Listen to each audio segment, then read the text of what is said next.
shadow, mysterious character who aids the forces of law and order, is in reality Lamont Cranston, wealthy young man about town.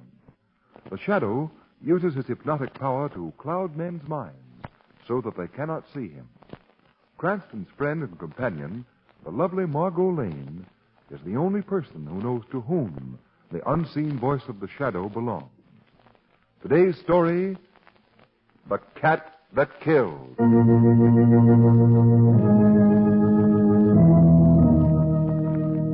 Our story opens at midnight. Lamont and Margot are walking near a waterfront warehouse in search of... Well, listen. What I want to know, Lamont, is where we're going to find a tugboat captain with a wooden leg. What I want to know, Margot, is when this scavenger hunt will be over. Getting tired? No, but I'd like to hire a small trailer to cart these little trophies we've collected. I feel like a walking junk shop. Ah, no sporting blood, eh?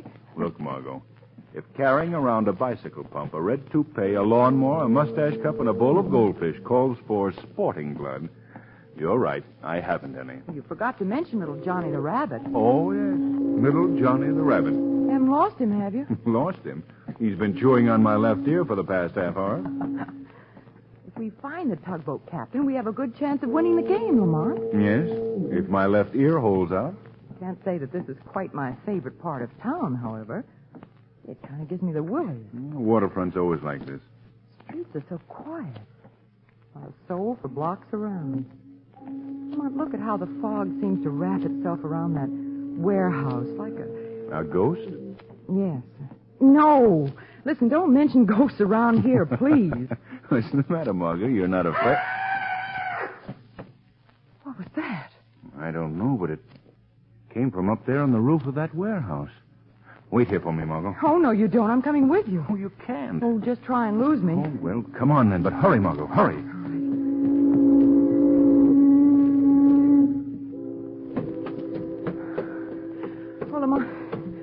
I'm all out of breath. We're almost at the roof, Margot. One more flight of stairs. This warehouse must be 50 stories high. No, it's only 10. Wait. Here's the door leading to the roof. Now get behind me. All right. No telling what's on the other side. Listen. What's that? It sounds like a cat. That's the loudest cat I've ever heard. Lamont. Quiet. I'm going to open this door. What do you see? It's pretty dark. Fog's clearing, though. The moon will be out in a second. For the time being, let's wait here.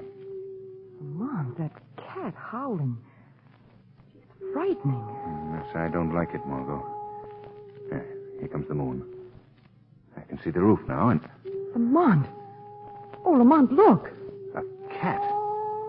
A cat bending over the body of a man. It's a cat, all right, but the size of it. Why, it's almost as big as you are. It's monstrous. Monstrous is the word, all right. It sees us. Don't move, Margot. It may spring for us. No. It's backing away toward the edge of the roof. Now we'll see what this is all about. Oh, Lamont, don't follow it. I've got to get a closer look at it. The weirdest thing I've ever seen. Oh, Lamont, you mustn't. I don't think it'll spring. Still backing toward the edge of the roof. Yes, but once it gets to the edge, it'll turn on you. It'll have to. No cat can jump 10 stories. I'm prepared for that. There. It's at the edge of the roof. Look out. If it springs. Jumped, Lamont. It jumped off into space. And leaped, all right. 10 stories. Can you see anything down there? Nothing. Nothing but blackness. Well, before we go down, we'd better have a look at this body over here. Yes, I suppose so. I'll strike a match. See better. The size of that cat. Almost as big as a tiger. Oh, it was hideous. It was odd, to say the least. Now, we'll see about this body here. Oh. What is it? Don't look, Margot. Oh, Lamont. Oh, no. I told you not to look. Oh, I couldn't help it. The match flared up, and I couldn't help but see. Lamont, his throat. It wasn't pretty.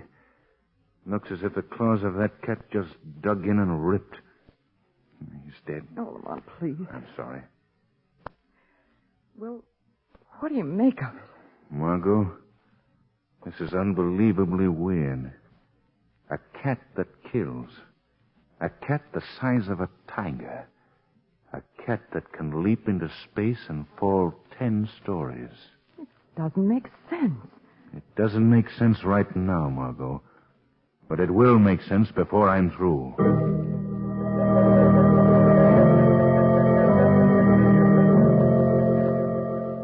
Now, Mr. Barton, if you'll only calm down, Calm down? How on earth do you expect me to calm down, Commissioner Weston, when these horrible things are happening in my warehouse? There's nothing... The death of that watchman last night was the third murder in a month. Oh, you've got to do something, Commissioner. My business is being ruined. My men are all quitting. The warehouse is getting a bad name. Mr. Barton, as I've told you, we're doing everything we possibly can. There are some cases that just can't be broken overnight. But we must the whole try. thing's fantastic. I've never heard of anything like it. Greetings, Commissioner Weston. Oh, it's you, Cranston. Well, as long as you're here, come on in. I thought I'd bring a little cheer into your life. So I dropped around and brought Margot with me. Fine. Hello, Miss Lane. This is all I needed right now. Oh, now, Commissioner, you know we're impervious to flattery. I'm afraid I can't visit with you right now, Cranston. I'm up to my eyes in one of the strangest cases ever came my way. Really? Fantastic, Cranston. Unbelievable. Oh, by the way, this young chap here is Mr. Barton. How do you do, How do Mr. you Barton? do, Mr. Barton owns a warehouse on Water Street. A warehouse on Water Street? Why, Lamont. Please, Margot. 3 murders have been committed on the roof of that warehouse in the past month. 3 in 1 month? Well, who were the victims? All watchmen, Mr. Cranston. Their bodies were horribly mangled. Lamont, I was trying to say that that's the same... Ow. What's the matter? I twisted my foot. Oh. I'm telling you, Commissioner, this thing has got to end. You simply got to do something, and you've got to do it fast. Mr. Barton, please. My men have been investigating this case for weeks. There's absolutely nothing to go on. Nothing but those confounded claw marks we found on the neck of every victim. How about sending a few officers along to guard the watchman? We tried that, Cranston. Nothing happened while my men were there. Oh, I see. Well, we decided the murderer, whoever or whatever he may be, had struck for the last time. We kept working on the case, of course. But we didn't think it necessary to keep men on continuous duty. As it turned out, the very next night, another watchman was murdered. His throat completely... Well, there's no need to describe it. if only we had some idea as to how these murders are committed. Well, have you taken adequate precautions, Commissioner? Night and day, yes. We've surrounded that warehouse with men. We've guarded every entrance, every exit. And yet the murderer's been able to do his work without leaving a single clue, mind you. I'm beginning to believe in ghosts. Well, all I know is that I'm losing business. The warehouse is getting a bad reputation. People are saying the place is haunted. Now I need a watchman, and I can't get one. No one will take the job, I suppose. Well, you can't blame him, can you? No, I suppose not. I was just thinking, Mr. Barton, I might be able to help you out. Oh, if you could, Mr. Cranston. I have a friend, rather an old fellow, who'd be only too glad to get the job, I think. Oh, fine. If I send him around to see you, will you try him? Try him. I'll welcome him with open arms. You send him around to my office at the warehouse tonight, will you? I certainly will. Well, Margot, you and I had better get along. We're interrupting the inspector's business. Well, Cranston, you've always wanted to be a detective. Why don't you go home and figure out this case? Thanks. I think I will. Goodbye, Mr. Barton. I'll send your new watchman around to you tonight. Oh, I'm indebted to you, Mr. Cranston. Goodbye. Goodbye. Goodbye, Cranston. Well, he did get you a new watchman anyhow. Lamont Cranston, I wish you'd wear sneakers. Sneakers, Margot? Why? You kicked my ankle in there. I thought you'd broken it. I'm sorry, Margot. But little girls should be seen and not heard. Mm-hmm. And just who is this old man you're going to send around to Mr. Barton? I don't recall your knowing any poor old man. Oh, you forget I have a wide and varied acquaintance with people in all walks of life. Mm-hmm. I know a very fine old fellow who'll jump at the chance to spend a night on that warehouse roof. And who is it? Who is it? Why, Old Man Cranston, of course. Oh, Lamont, you sound like the boy who played Methuselah in my high school play. You certainly don't mean that you're going to take that job. I certainly do. Don't you see, Margot? I've got the edge on Weston and the police. They know nothing about the monstrous cat we saw last night. And because of that, they're handicapped. They don't know what to look for, what to expect. But I do. But what are you going to do? Tonight I'll be on that roof waiting for the cat myself. And something tells me our feline murderer will get a reception he's not prepared for.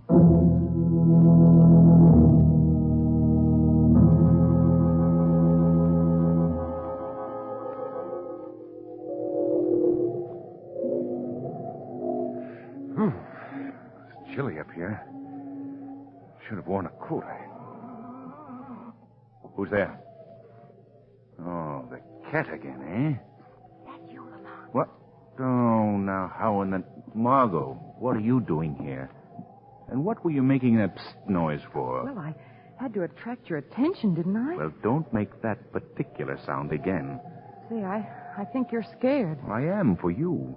For me, eh? Well, this is no place for you, Margot. Oh, it's as good as any other I can think of at the moment. Margot, you've got to get out of here.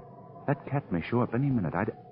I don't want you in the way when he does. Well, have I ever gotten in your way? No, but this time it's different. Whatever happens is going to happen fast. I'm sorry, Lamont. I'm not leaving. Of all the stubborn... Well, that won't do you any good either. Oh, Lamont, you've got to let me stay. I couldn't bear it any longer, waiting to hear from you and wondering if the same thing had happened to you that happened to those other men. Lamont, don't send me away.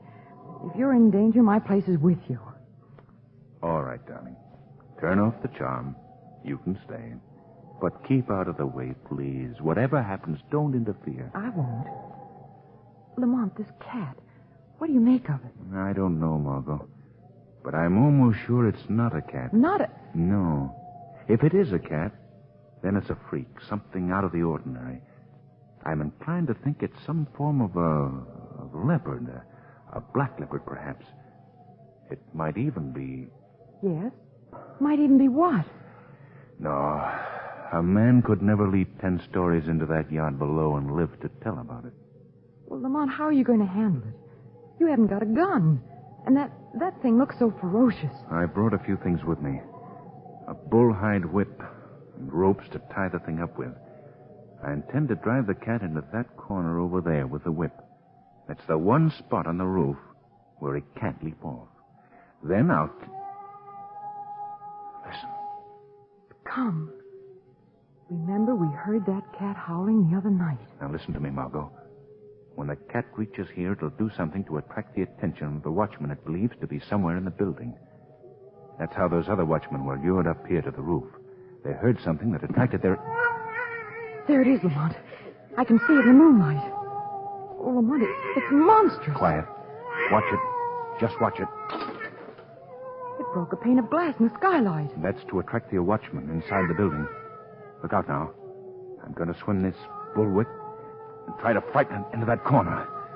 Whatever you do, Margot, don't leave this spot. Now then, we'll see what sort of a cat tamer I am. You struck him. Look out, he's turning toward you. Lamont, his eyes are blazing. I think this whip will soon subdue him. He's getting ready to spring. Lamont, look out. He's coming for you. Oh, bless you. Lamont! Get away, Margot. Run for it. I can't leave you like this. Run for it, I said. Run for it. Kill him. No, stay away from me. Stay away. No. Lamont, help me. Help. Let go of me. Lamont. It's going to make all the rope with me. No, Lamont.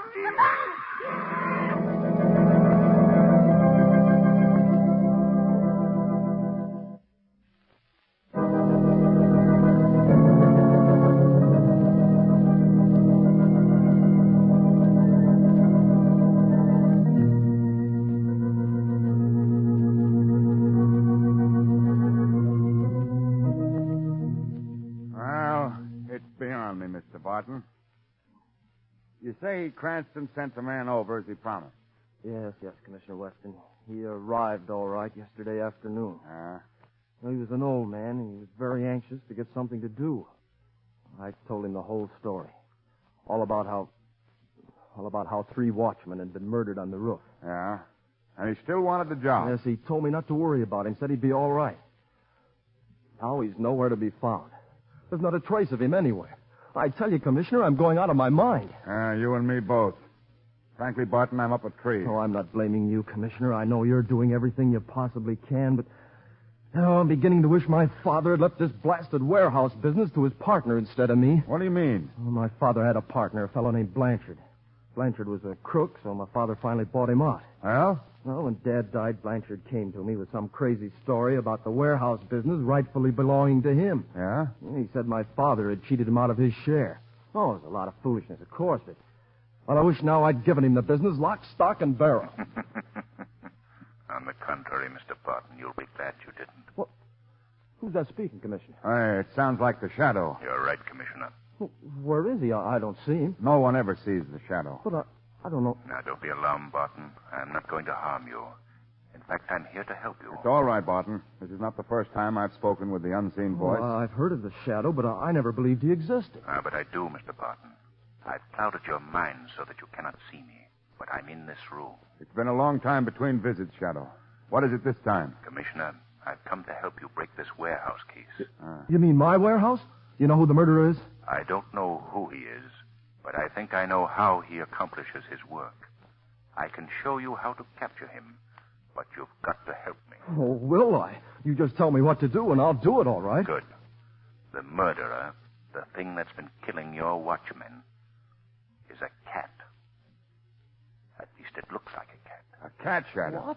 Yes, but no ordinary cat. This one's as big as you are, Commissioner, and in some strange way it's able to leap off the roof of that warehouse and escape. Oh, impossible. That warehouse is 10 stories high. I've seen it happen, believe me. But whether you believe it or not doesn't matter. What is more important, Mr. Barton, is that you spend tonight on that roof alone. Me? Well, You've I got to don't do know. it. This murderous cat thing still hasn't accomplished whatever he's trying to do at your warehouse. But I have reason to believe that he'll be returning there tonight. Now, will you do as I ask? Come on, Barton. What do you say? I'll send an officer along with you. Okay, I'll do it. Well, if I hadn't been such a coward, I'd have done it long ago. What else am I to do? Nothing. Just be there on the roof. And now you, Commissioner. Yes, Shadow. Besides detailing an officer to stay with Barton, I want you to throw a cordon of men not only around that warehouse, but around the entire block. Every bit of that territory must be kept clear, and no loophole must be left open to permit the cat's escape. I'll see to it. Now then, there's another warehouse not far from Barton's. It's taller than Barton's by 2 or 3 stories. I want your riot squad to set up searchlights on that roof and be ready to play them down on the roof of Barton's warehouse when I give the word. Searchlights? What in the world do you want with searchlights? Just do as you're told, Commissioner, and I think I can promise you we'll solve this case tonight. Well, I can't understand why you're going to all this trouble, Shadow. I'm sworn to the tracking down of criminals. I've dedicated my life to the eradication of crime as far as possible. But there's more to it this time. There's someone in danger whom I must save. If it's not too late. If it's not too late. A friend of yours? I say, is it a friend of yours? He doesn't answer. I might have known. He's gone. He goes usually just as quietly and mysteriously as he comes. Breaking this case must mean a great deal to him. I've never heard him speak that way before. Well, I'll do my part tonight. How about you, Commissioner? I've been in this business a long time, Barton, and I've learned a good deal. But there's one thing I've learned above everything else. When the Shadow tells you to do something, Mr. Barton, do it.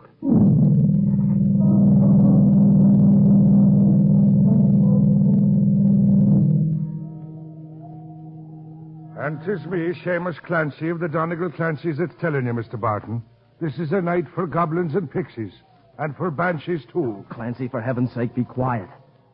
Bad enough sitting up here on this roof waiting for a giant cat. You don't have to make it worse by all this talk of banshees and goblins and whatnot. Well, 'twas only passing the time I was, Mr. Barton. 'Tis lonely I get just a sitting here in the dark, not saying a word. Did they get the searchlights set up all right? Yes, they did. The Shadow said when he wanted them, he'd yell for them. Now, there's a modern banshee for you. That Shadow. You can't see him, but... Quiet. Listen. Oh, what do you think would be the meaning of that caterwauling? Sounds to me like a signal. You better get ready, Clancy. I've got a feeling that something is about to happen. Look, Clancy, that cat. Saints in heaven, 'tis a monster. Get back in the shadows. Don't let it see us. Oh, no, we can't let him see us. Oh, devil take it, I tripped. You've given us away. The thing sees us. It's coming for us. Clancy, look at those eyes. They're blazing like coals of fire. It's thinking I am. I'd better be drawing my revolver. You better be quick. There. I missed him. Clancy, don't shoot again. Oh, the devil. This is the Shadow speaking to you, Clancy. I want to take that cat alive if I can. All right. You can stop that hissing and waving of claws, my friend. The game is up. Did you hear me?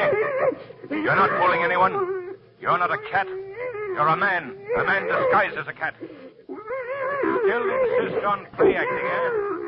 Well, the show's over, and you can take that costume Look off. out, Shadow, wherever you are. He's backing toward the edge of the roof. Wait, I'll stop him. Stay where you are, Barton. Those claws may not be real, but they're pretty dangerous. My hand's steadier now, Mr. Shadow. Let me bring him down. Don't shoot, Clancy. Backing toward the edge of the roof, eh, cat? Going to jump, are you? Well, go ahead. We're ready for that, too. There he goes. Lights! Lights! Turn on the searchlights! Oh, they're making everything plain as day. Look down there. Good heavens, he's swinging in midair. He's swinging back and forth. He's on a trapeze, Barton. Oh, a yeah. trapeze hanging from a wire that's strung between this warehouse and the next. There. He's off the trapeze and hanging onto the wire. He's pulling himself across to that window. He'll get away. They'll never get to him in time. Perhaps they can't, but I can. But you don't mean you're going to leap for that trapeze? Oh, no, it's suicide, man. Suicide. That may be. But I told you there was someone in danger whom I've got to save. This is the only way I can do it. Here goes. Oh, saints above, you'll be killed.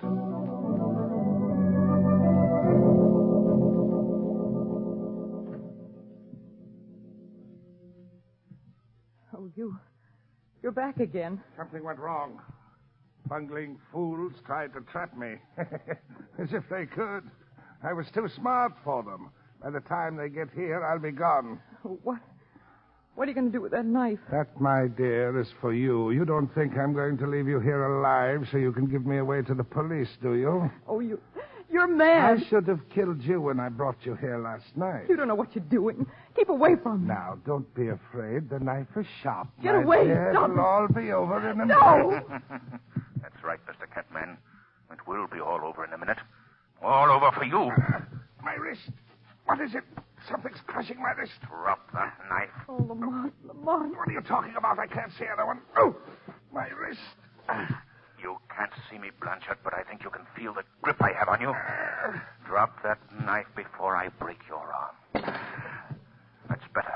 Who are you? I am the Shadow. You've heard of me, perhaps? I've heard of you, all right.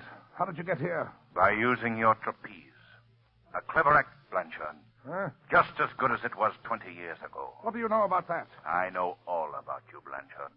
20 years ago, you were a pretty famous trapeze artist in a circus. You had an act in which you dressed as a cat and did dangerous dives from a trapeze. Later, you became Barton's partner in the warehouse business. The business belonged to me. Barton cheated me. And you took this method of forcing Barton's son to sell out to you cheaply. Well, the game is up. That's what you think, Mr. Shadow, but you haven't trapped me yet. This building is surrounded, Blanchard. You're cornered. Oh, no, there's still the trapeze. I can still get away. You forgot the trapeze. Lamont, stop him. The window's open. You can't stop me. He's climbing out the window. Stop, Blanchard. Goodbye, Mr. Shadow. Lamont, he's gotten away. The trapeze. There was no trapeze this time, Margot. I cut it down.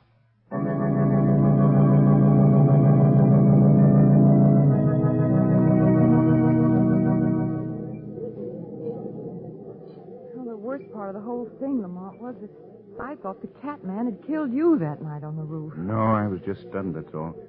When I came to, you were both gone. That's when I first suspected that he must have some means of crossing to the other building. Well, you couldn't have found the trapeze. He kept it hidden during the day, and at night he'd attached the wire that ran between the buildings. He was clever, all right. Say, Margot, I wonder who ever won that scavenger hunt. Well, we didn't. What did you ever do with all our trophies? Well, I returned the bicycle pump, sent the toupee out for a shampoo, sold the lawnmower, and lost the mustache cup. What about little Johnny the rabbit? Little Johnny? Yes. You mean little Joni? No, Johnny. Well, his name might be Johnny, but he was the mother of 7 babies this morning. Oh, Lamont.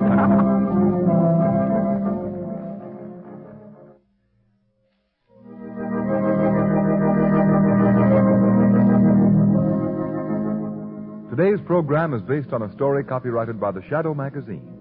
The characters, names, places, and plot are fictitious.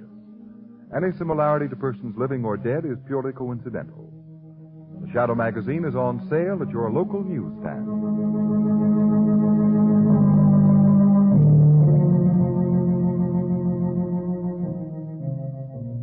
The weed of crime bears bitter fruit. Crime does not pay. The Shadow knows.